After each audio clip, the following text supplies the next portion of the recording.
Ученици и професори, прво сакам сите да ве поздравам и да ви кажам дека се радувам на оваа наша 30-годишна средба.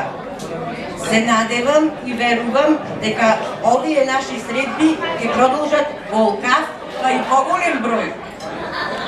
Само ако имаме нешто за сеќавање, само тогаш знаеме колку време сме биле заедно и колку време сме живееле и зошто треба да го браниме тој живот.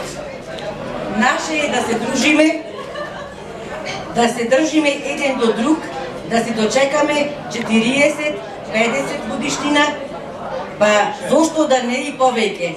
Затоа што спомените остануваат и истите ќе ги понесеме со себе, а ќе бидат вредни за нашето постоење. Денес добив една домашна задача.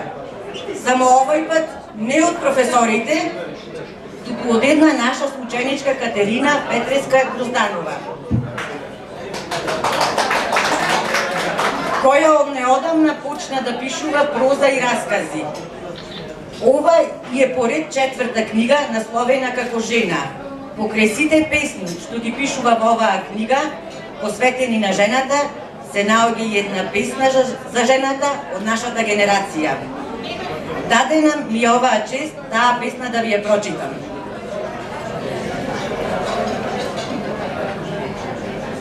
Генерацијска. Генерација која низ клупите стари плетеше приказни разни, безобразни.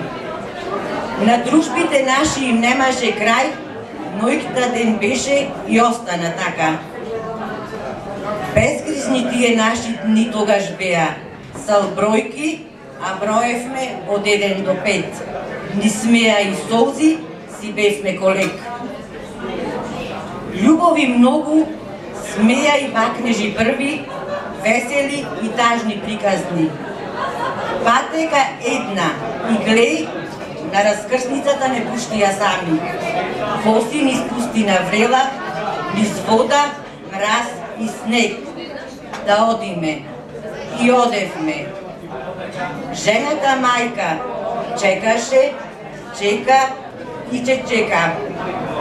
Генерацијо моја, војводки мој, баби млади станавте, горди на чедата своји, а на оние кои заминаа слава им. Младоста не ќе ја замениме со старост. Ние деца сме што знаат за дружба и подадена рака. Храбра е таа жената од 1900-та и некоја. Благодарам.